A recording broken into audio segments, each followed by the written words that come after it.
At the beginning of the 18th century, most of the countries of the world are similar in their economic prosperity. At least, the difference between America and India wasn't as obvious as we know it today. However, by the end of the 19th century, the nations of the world have been so different from one another, and by the end of the 20th century, we already have the terms First World Country, Second World Countries, and Third World Countries, which are the terms used to describe how rich and powerful nations of the world are. The question here is, how do countries of the world change from being very similar economically to be as different as day and night? How does America and Europe separate themselves from Africa and Asia?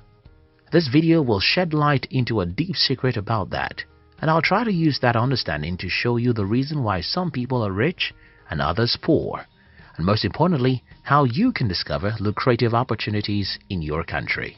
If you're new here, consider subscribing so that you won't miss other interesting videos like this. How nations become wealthy. Before the end of the 18th century, most people in the world are farmers and hunters. These people worked with their hoes and cutlasses, and the implication of that is the work and productivity of a 25-year-old Joseph who lived in America is going to be similar to the works and productivity of a 25-year-old Hamid who lived in Saudi Arabia. Because people's productivity is similar, their prosperity and their nation's prosperity are expected to be similar to that of other humans from other countries of the world. But that was about to change in the year 1760 when the Industrial Revolution started in England. When the Industrial Revolution started, certain nations of the world started using technologies to improve their productivities, when many others are still using hoes and cutlasses. This is not rocket science, is it? If I can use tractors to plow my farms while you use hoes and cutlasses, I'll be 1,000 times more productive than you are. You may not be there in the 1780s, but you can see it today. The richest nations of the world are nations who invent and use technologies heavily, while the poorest nations invent less, nor use many technologies. For instance, many towns of my country still have human beings as traffic warders, instead of using technologies to regulate traffic. More than 90% of the farmers in my continent still use hoes and cutlasses, and these are just few examples. My first goal in this video is to make you see why some nations are rich when others are poor. And what I told you now is just one important reason, and I think it's too obvious, why individuals are poor. I did my best in the previous section to prove to you one major reason why some nations of the world are poor when others are rich. In this section, I'll try to surprise you by saying, well, the reason why nations are poor is the reason why people are poor, regardless of where they live. I mean, whether you live in America or Africa, if you're poor, it's very much likely because of the reason why any nation of the world can be poor, and I'll explain that. Technologies, technologies, and technologies. Henry Ford was one of the richest men in his generation. How did he make his billions? Well, Ford looked for ways to invent and use new technologies to make automobiles that can be affordable by average Americans. Steve Jobs is considered one of the most successful entrepreneurs in the history of the human race. What did he do? Steve looked for technologies to make computers available and usable by an average human. Now, let's forget these heavy guys because not many of us can be who they are. Let's think about ordinary humans with average success. I mean that guy who is just 27 and making $300,000 per year. I mean that 30-year-old woman who is making $500,000 per year. What do these people do differently from others? And I'll tell you. In almost every case in every generation, people who are richer than others are usually people who use technologies that others don't.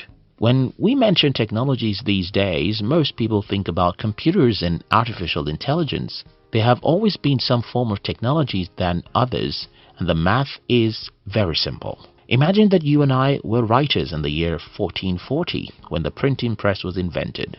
Before the printing press was invented, all we did was to write our ideas in some scrolls and keep it. But when I hear the printing press has been invented, I quickly traveled out of town to the city where most people are already using the new technology. When I get to this city, I ask many questions, make inquiries, and learn how the printing press technologies work. When I returned home, I started preparing my next work for the printing press, and by the year 1446, I print my first book with a machine, while you still write your ideas in a scroll, what do you think will happen? Well, the answer is too obvious to be ignored. Because I've printed my books now, I can duplicate it into 10,000 copies and sell it around the country.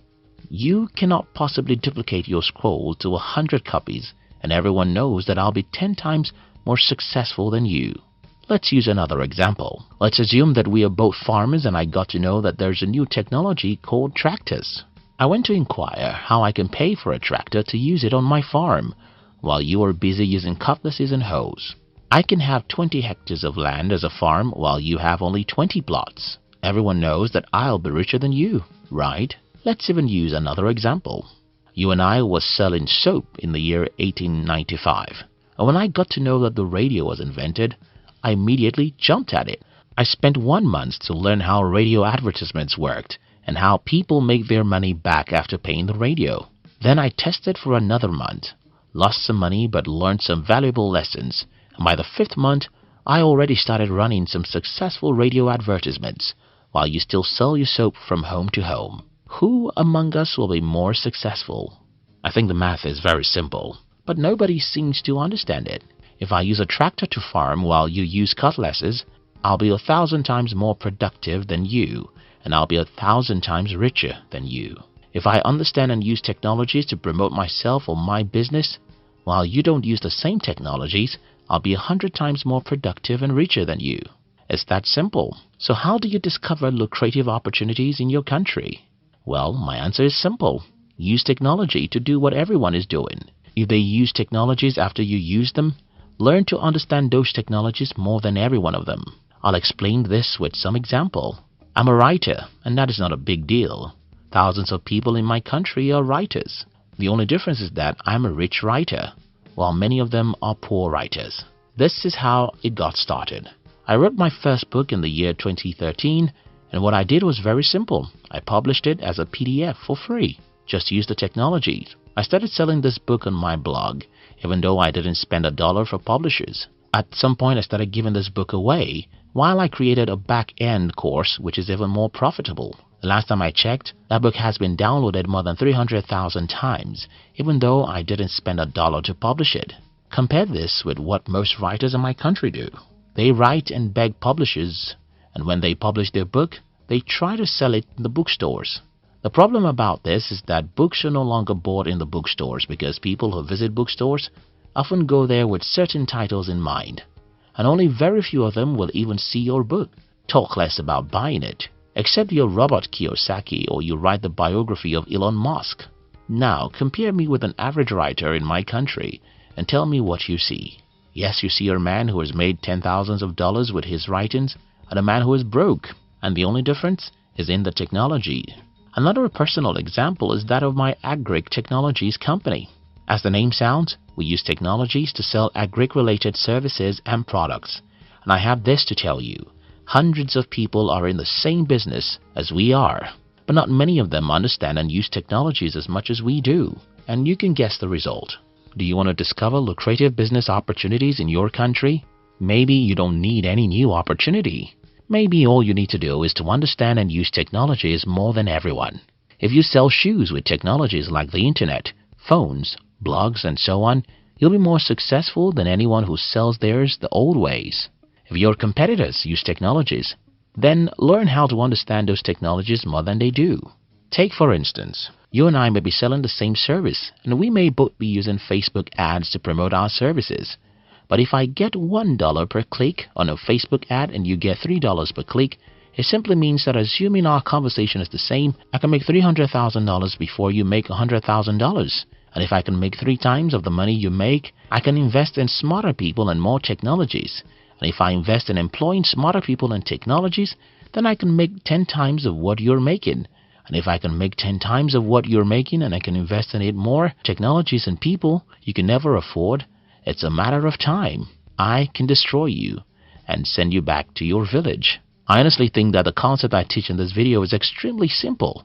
However, if you need us to talk more on this, we can make another video on the subject. Thank you very much for watching our videos. We'd like to give you another interesting video for you to enjoy next. But before then, Our team will be very happy if you can like this video and share it with your friends on social media.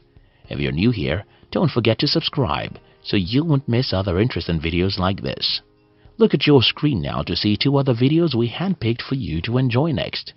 We love you.